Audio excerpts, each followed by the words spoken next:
All right, guys, it's S. Anthony Thomas. This is the S. Anthony Thomas Show. And on today's show, I'm going to talk about how sometimes things are just evil and sometimes we're just dumb. I know it's a weird title, but check out the show and I'll explain what I'm talking about. So, are you ready? Of course you are. Let's do it.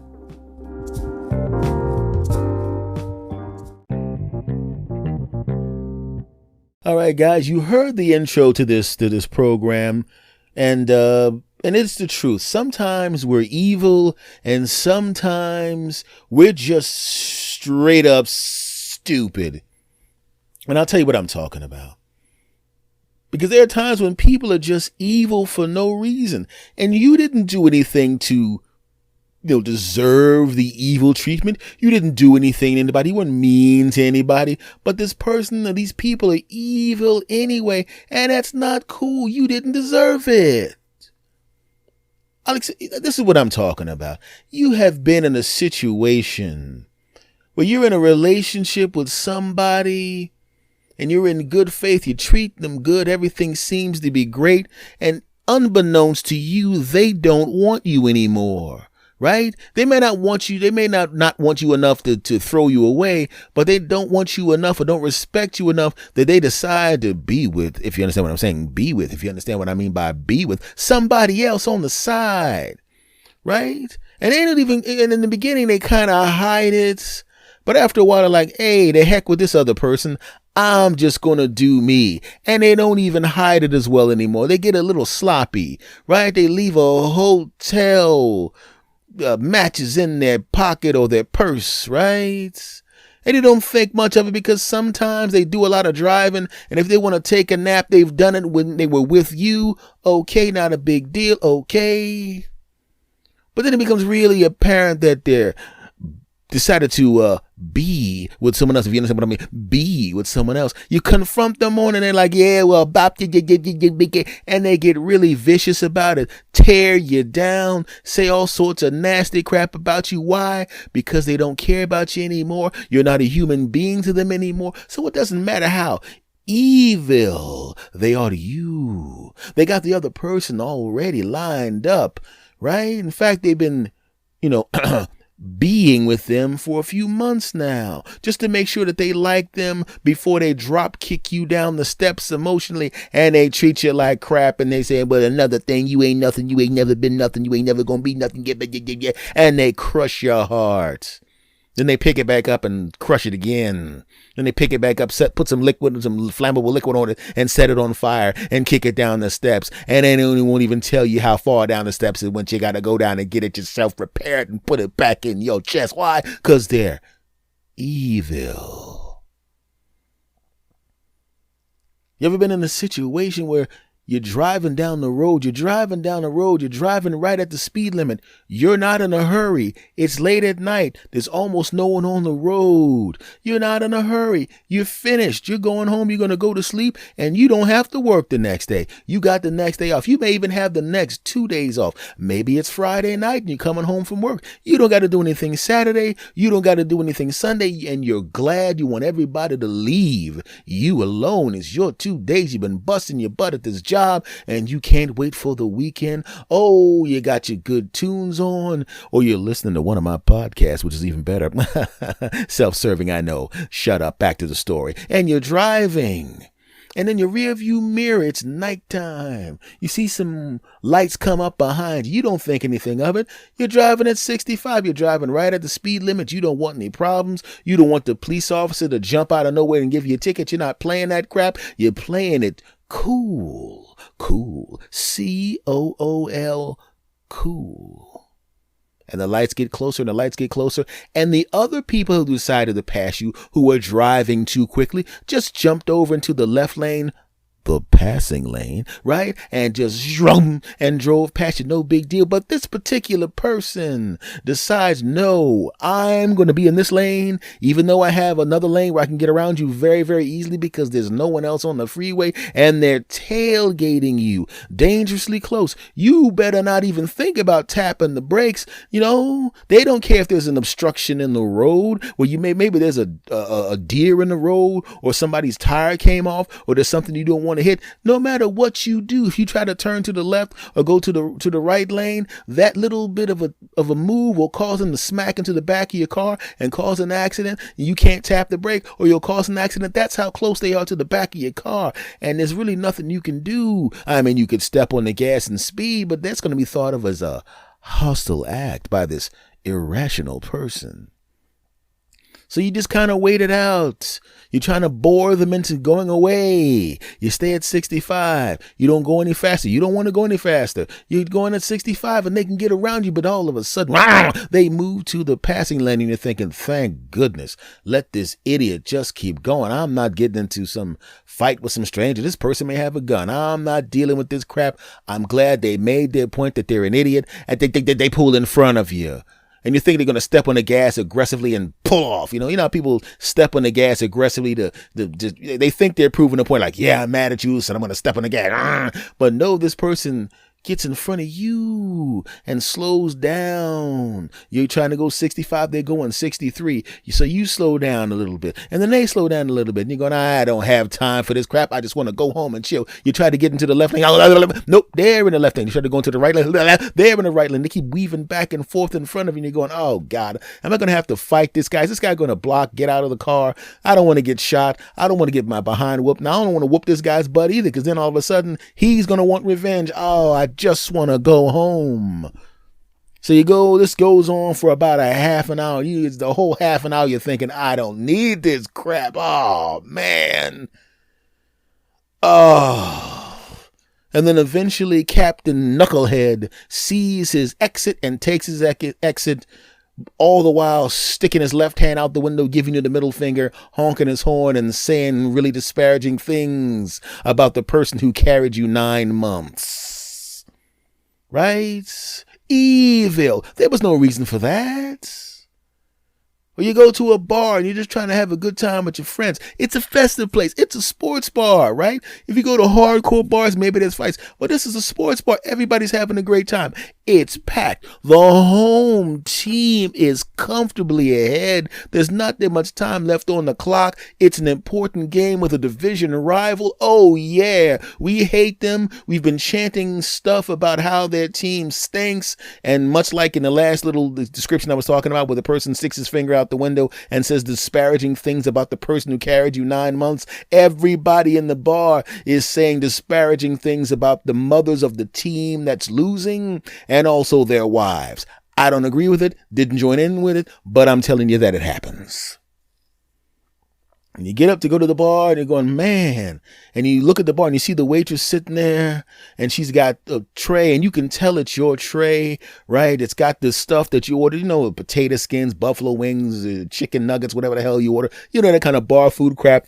But you notice also on the tray, the condiment that you want, the dip, is not on the tray, but you see one up there. You go to the bartender. Hey, can I have a bottle of Flip the Flop to put on my stuff? Oh yeah, buddy, I was going to give it to the waitress, but she couldn't fit it on the tray, but here it is, buddy. No problem. And you accidentally graze a guy at the bar. You graze his arm. Not a big deal. You've already seen 5 or 6 people bump him harder than that while you were walking to the damn bar, but you graze his arm. And all of a sudden, the fact that you graze his arm turns him into the Incredible Drunk Hulk. Yeah, you don't know how to walk, you mother jumping sassafras and Jehoshaphat and mother sucking, jucking, bucking, glucking, mucking, jucking, ucking. By the way, he said worse stuff than that. I'm trying not to curse. Moving on. You're like, whoa, whoa, whoa, sorry, buddy. I mean, it was no mistake. Sorry about that. My bad, man. You try to be cool, right? You're not a punk, but you don't want any problems. You just want to eat your stuff, man. And he's like, hey, yeah, sorry, ain't good enough. You want to go outside? I'll beat you down. I'll kick back. Because that's what he sounds like when he's talking, because he's saying stupid crap. It doesn't make any sense. Not the smartest guy in the world, but one of the biggest, so you want no smoke. I'm sorry, man. You try to beg off. Like I said, you're no punk, but you don't want to be fighting. Come on now. So you go back to your seat. His friends are like, come on, Bill, calm down. Bill, he didn't mean it. I don't care if he meant it. Right? You're sitting there with your friends, just trying to enjoy yourself, not bothering anybody, right? Unfortunately, you're near the entrance. You're near the two doors that go to the back, and that's how people go to the bathroom. And all of a sudden, this guy comes by, bah, hits the back of your chair. You're like, oh, geez, I guess he needed to hit my chair to give it. Okay, so he got his little hit in, not a big deal. Comes out of the back, hit your chair again. It's like, okay, I guess since he hit the chair on the way in, he had to get one last one in. Because I grazed him once, he has to hit my chair twice. Not a big deal. And I'm thinking maybe this guy needs to have some kind of prostate check, even though he looks like he's about 26, because he goes to the bathroom 15 more times, each time hitting your chair, blah, blah, blah. And you're looking at the guy, and you can tell he's trying to antagonize you because he wants to get into a fight. And you're going, I don't want to do this because I'm not the kind of person. I don't fight, but if I ever get into a fight, I'm going to act like my life is at stake, and I'm going to react accordingly. And I don't want to do that. This guy just doesn't get it. Right? And then he starts looking at you like, ha ha, got him. Like he's teasing you, basically calling you a punk, right? But you don't really care because there's a lot of people at the bar. You very quickly slip the money to the waitress and you and your friends ease out. And when he turns around, he realizes you're gone and he's like, dang, I wanted to get into a fight with a person who doesn't deserve it. I'm pretty sure the dumb schmuck is probably walking around the bar looking for you the whole time. But by this time, you're already all in your cars and you've gone to another bar where they don't have idiots there. This guy literally had his whole evening planned around at least beating you up or pushing you down. Evil. There was no reason for it. Why? You were in a packed bar and you graze his arm. That big, stupid schmuck. Evil. But sometimes it's not just evil. Sometimes we're just dumb. D to the U to the M to the B, dumb. And I'm talking about me in this particular occasion. Me, I was dumb. If you've been listening to this podcast, and thank you for those who do, you know that I've been sick. I had a bad case of the stomach flu. It put me down. It was worse than food poisoning. I was weak. I was dehydrated. I felt like crap. I wake up in the middle of the night. I felt like complete garbage. I was operating on about 20% energy, and I'm only operating on about 50 or 60% energy right now. I'm getting better. But a couple of days, I was a little bit below, I had 30 to 40% energy. And compared to how low I felt pretty good. And I eased up towards 40% energy. Oh, yeah. And the snowstorm comes. Okay, not a big deal. But because I was sick, I didn't get an opportunity to shop. And there's not a lot of food in the house. And I said, you know what? In a couple of days, I'll be almost back to normal. All I got to do is get back up to about 75%. Then I'm just going to resume everyday activities, right? Because essentially it'd be just the equivalent of being a little tired as opposed to, really knocked down. So I'm going to order some stuff. I call up the place and we're not delivering. Oh, yeah, the weather. Yeah, okay, sorry, I should have, right? So I'm sitting there and I'm looking at the pickings in the house. And there's nothing wrong with what's in the house, except for the fact that I don't want it, right? And the people in the house, they don't want it either, right? And they go, well, yeah. And I go, let me go see if the corner store is open. No, you don't have to do that. I walk to the top of the block and I walk down a block and a half because you can look down the street and see whether the corner store is open. And if the corner store is open, I'm just going to go down there and get a couple sandwiches, right? And deal with some chips or whatever. And we're just going to rock with that. But it's icy out. I mean, really icy out. The truck that brings the salt is sliding all over the place, and he's driving slow. He's got a plow on the front of his truck, and he's still sliding. And you would think, upon seeing that, the people driving in the other lane would go, hey, the big truck with the snow tires and the salt and the big plow in the front, that's sliding. Maybe I should slow down. But they did not slow down. And I'm looking at the guy's tires. I can see, as he's going by too fast, I can see he has bald tires, which means that guy knows he has bald tires, because when he put the tires on the car, they weren't bald, and he drove them till they were bald. Yeah. Still driving too fast. Slides through the intersection. Right? Car spins around. You figure that would be enough to make the guy slow down, and you would figure wrong. As soon as his car slides back into the correct position, he peels out again. Moron. But he's not the only moron, because I'm feeling pretty bad. But I see the store. Should I go to the store? I mean, I can see it. It looks like it's open, but it may not be open. And if I walk all the way down there and it's not open, I'm going to feel like a dope. But I don't want some stuff from that store, and I don't want the stuff in the house. There's not that much stuff in the house, and the stuff in the house is okay, but I don't want it. Nobody wants it. Damn. So I began walking down the icy hill, right? And I'm in the street. I'm looking around like a punt returner, because I know that the cars are going to slide all over the place, and I kind of don't want to get ran over. And every time I see a car anywhere near me, I get onto the sidewalk and I trudge through the deep snow as I get closer and closer to the supermarkets. Oh, not the supermarket, it's the corner store, I should say. And I can't see if it's open. Damn it, I walk in another block. Another 2 more blocks. I'm going to feel like a complete dope if I go all the way down there, and then they're okay, no cars, good. Back into the street. Whoop, slip. Oh, slip. Oh, God. Slip. Almost fall. Slip. Oh. Woo. Oh, car coming back on the side, trudging through the deep snow. And now I'm slipping in the snow. Slip. Whoa. Hey. Hey. Almost fall. Don't fall. Almost fall. Couldn't fall. Didn't fall. Almost fall. Whoa. Hey. Oh. Whoa. Whew. Grab the gate. Oh. I get a block away from the store. It's open. Oh, yeah. Oh, damn. Yeah. Go into the store. Hey, buddy, what's going on? That's Anthony. What's going on? Hey, man, what's going on?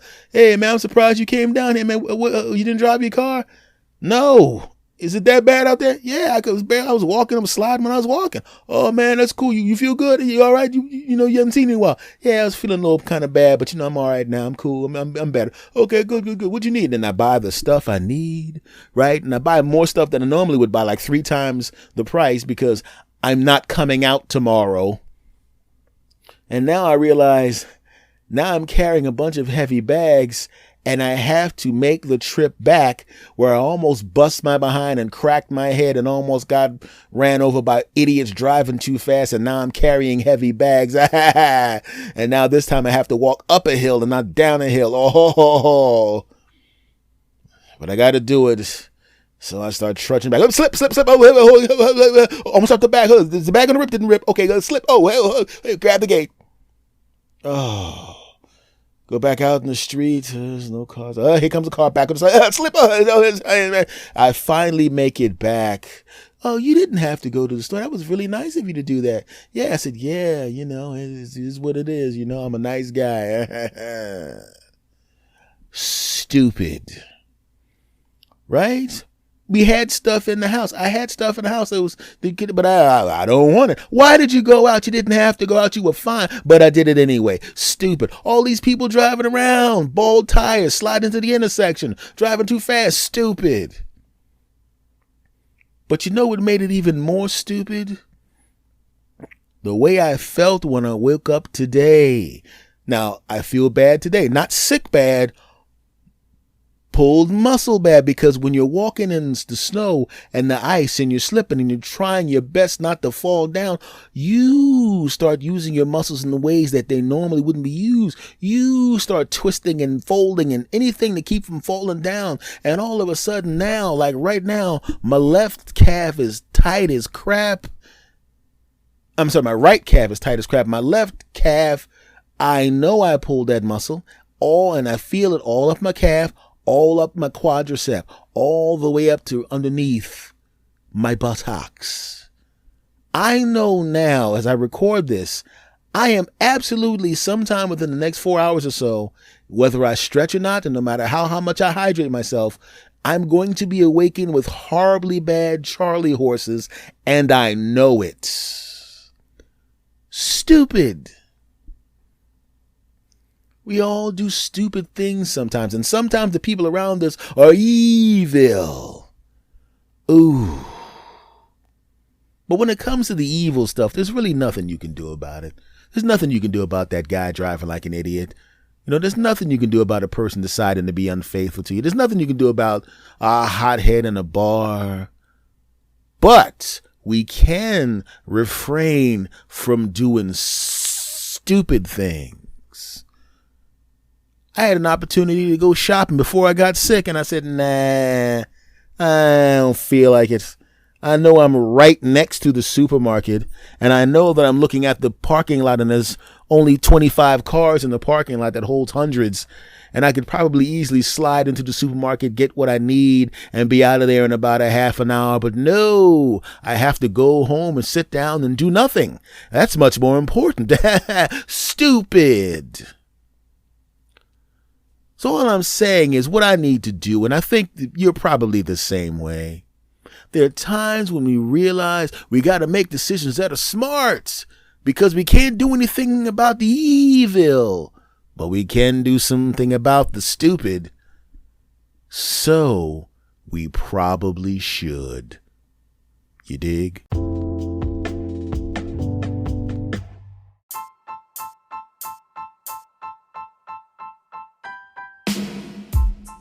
Alrighty. Once again, thank you for listening to the show.